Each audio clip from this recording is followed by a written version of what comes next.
Have you ever had one of those days where you just feel completely torn in two opposite Oh, directions? absolutely. Like you're just being pulled apart. Right, like part of you just wants to escape, to float up into the stars, detach from all the messy, heavy drama on the ground, and just get this massive cosmic perspective on your life. Mm-hmm.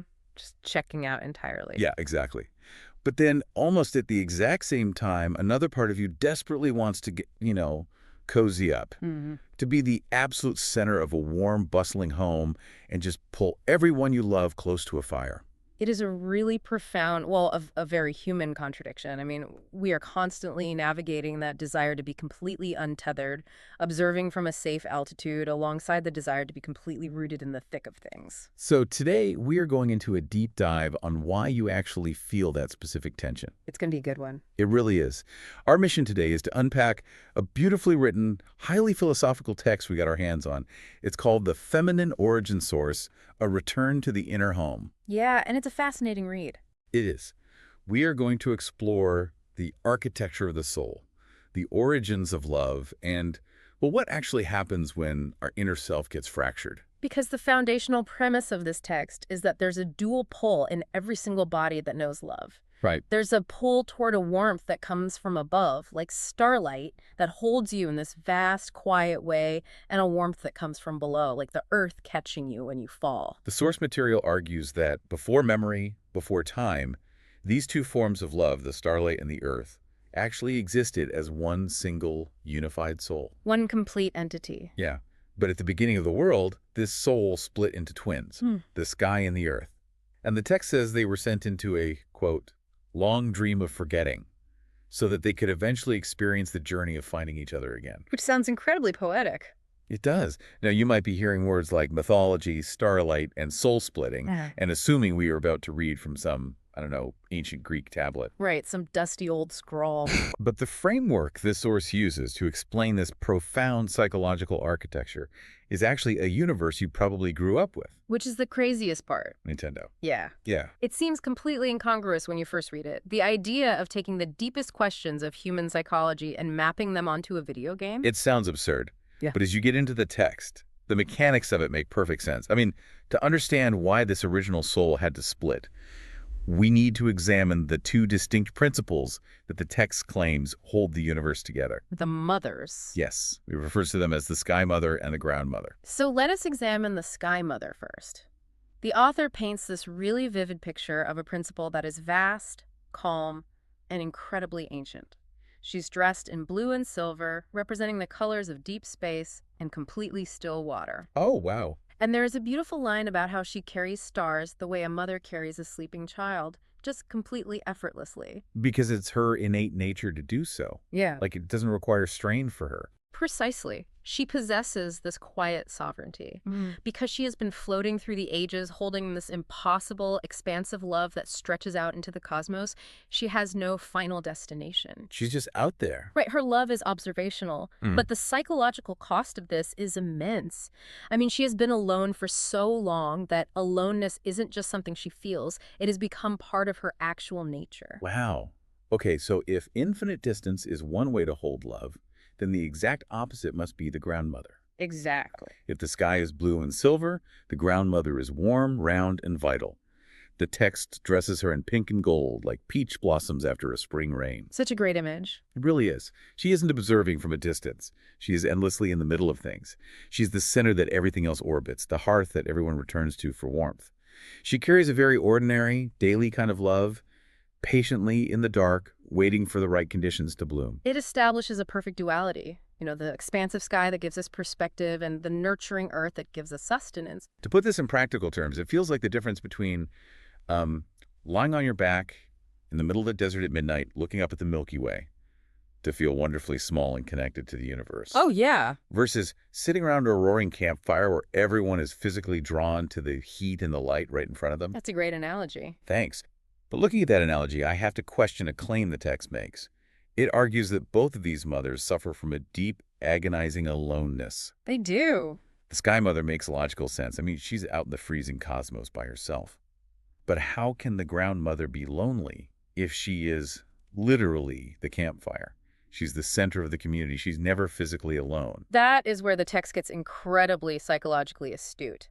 The aloneness of the Sky Mother is geographical. It's the isolation of sheer distance. Okay, sure. But the Ground Mother's aloneness is entirely different, and arguably much more painful.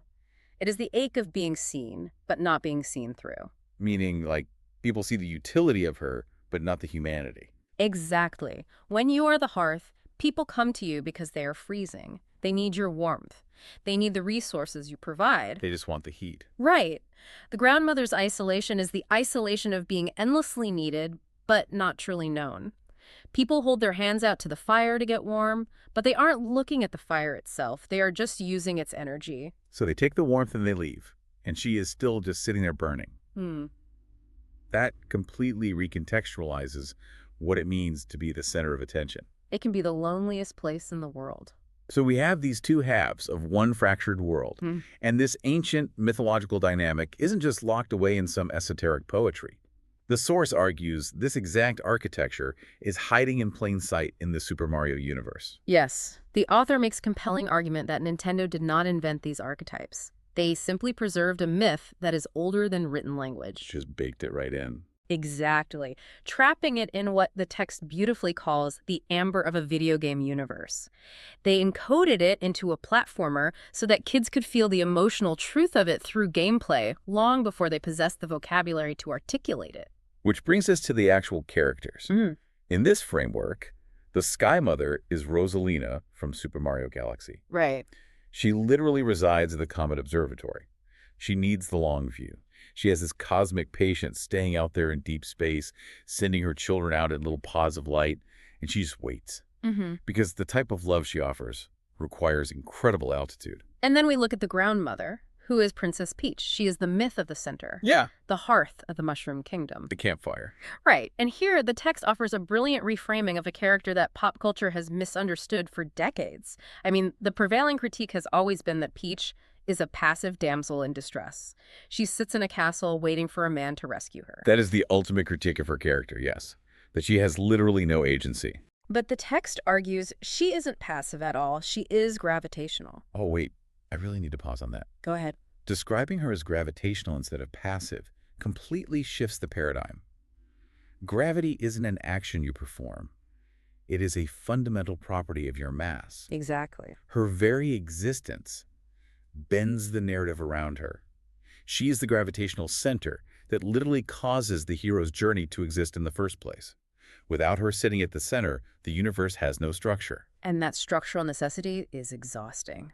Which is why the source pivots to reveal that inside both of these incredibly powerful mothers, the cosmic protector and the gravitational center there, is a vulnerable baby who is desperate to be held. Let's unpack that vulnerability, starting with the grounding mama's ache. As we established, she knows how to make any space feel like home. People flock to her. But her secret terror is stepping away from that center. Her internal monologue is constantly asking, what if the center doesn't hold if I leave? What if the whole kingdom collapses if I let myself rest on the periphery for just one moment? Her deepest fear is that she is only valued for her utility. If she stops providing warmth, will people still stay? Right. Therefore, her healing is not about learning to give more effectively. Her healing is found in being received. She needs to find someone who isn't afraid of her massive warmth, someone who doesn't just use it to get comfortable and then abandon her. Someone who actually stays. Yes. She needs someone to see the exhausted girl hiding inside the queen. Someone to hold the person who is constantly holding everyone else together? Yeah. That's heavy. And then, conversely, we have the Sky Baby's impossible burden. Let's hear it.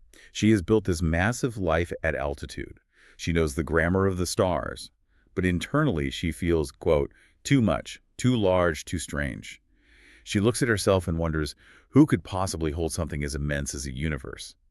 She's been the vast cosmic mother for so long that she literally forgot she was ever small.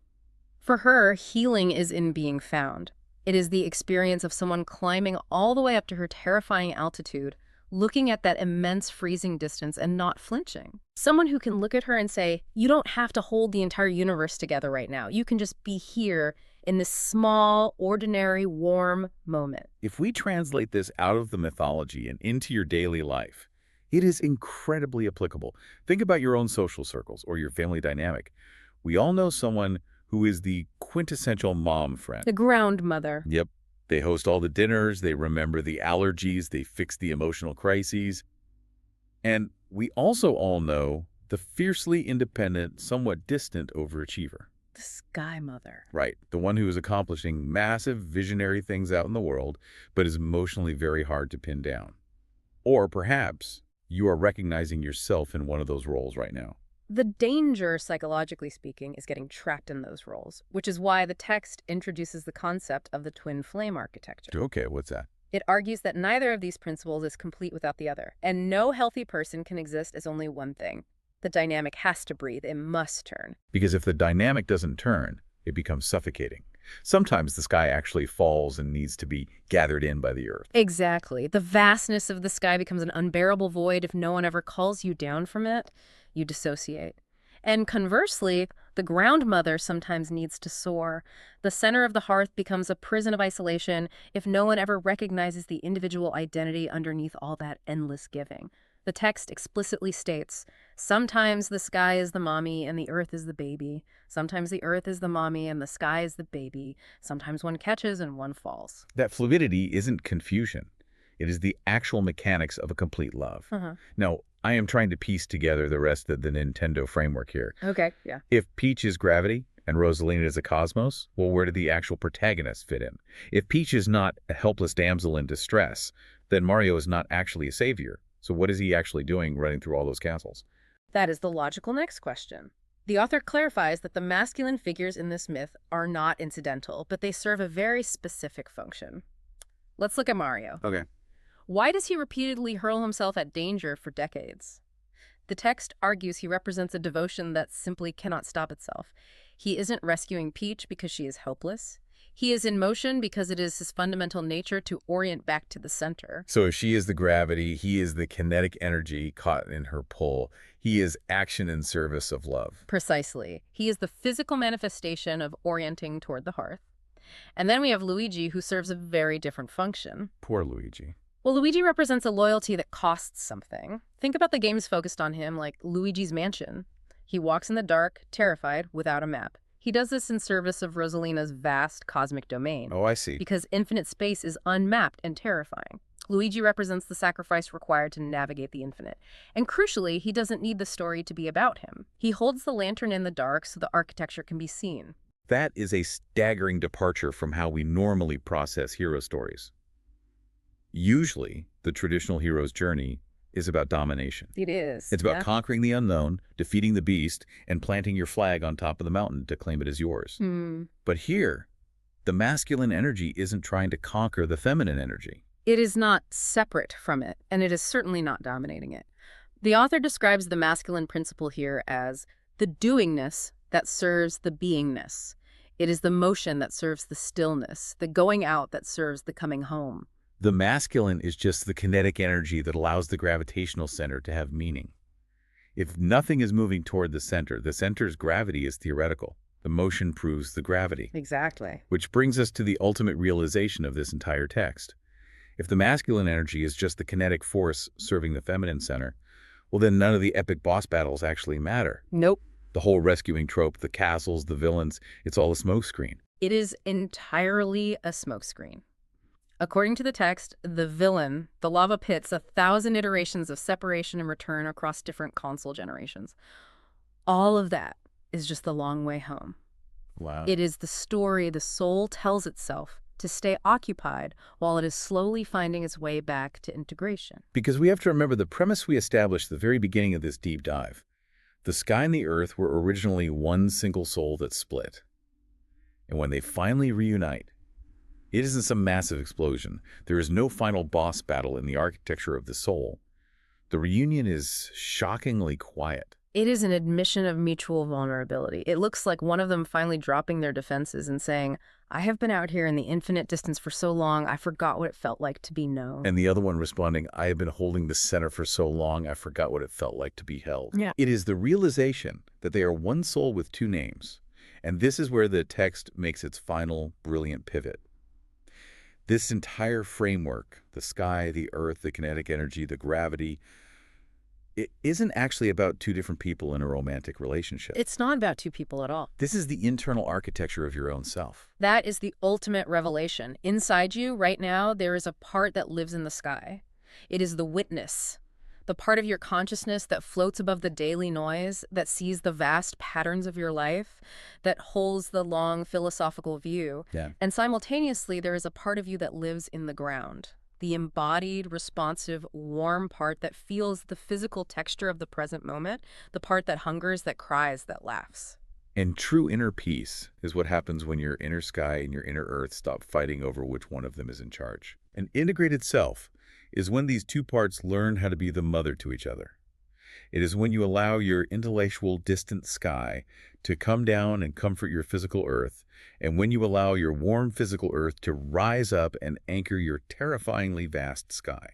It is the permission to let yourself be grounded by your own warmth and held by your own vastness. You do not have to choose between being the stars or being the hearth. You are the entire ecosystem. It is incredible that we started this deep dive talking about a 1980s platformer video game and ended up mapping out the internal architecture of human consciousness and vulnerability. It really is wild. But that is the absolute genius of this source material.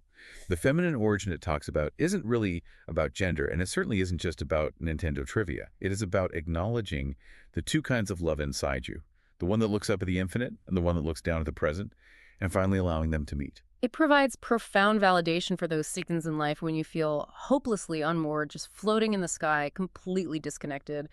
And equally, it validates those seasons when you feel heavily trapped, stuck on the ground, buried under the demands of your daily life. Neither state is a character flaw. They are simply halves of a whole waiting to be integrated. So as we wrap up this deep dive, I want to take this ancient mythological architecture and apply it to the modern world you are navigating right now. Because our modern technology has deeply warped this balance. Oh, absolutely. Think about how you consume information today. We hold these little glass screens in our hands that constantly force us into the role of the Sky Mother. We are bombarded with global news, viewing tragedies and geopolitical shifts from this massive, distant altitude, feeling entirely helpless to change them because we are too far away. We're forced to be the cosmic observer. Exactly. But at the exact same time, our modern infrastructure has systematically dismantled the local communities, the literal campfires that feed our ground mother. We are starved for the physical hearth while being crushed by the weight of the cosmic view. That is such a crucial insight. So the next time you feel that unique brand of modern exhaustion, make a step back and ask yourself, are you exhausted because society is forcing you to carry the stars without any leverage? Or are you drained because you are trying to be the hearth for people who only want your warmth but refuse to see you? And more importantly, Yes, how can you log off the sky, return to the ground, and let your inner self be the baby today? that is the essential question for finding your way back to your inner home. Thank you for joining us on this deep dive into the architecture of the soul. Keep looking up, keep staying grounded, and we will catch you on the next one.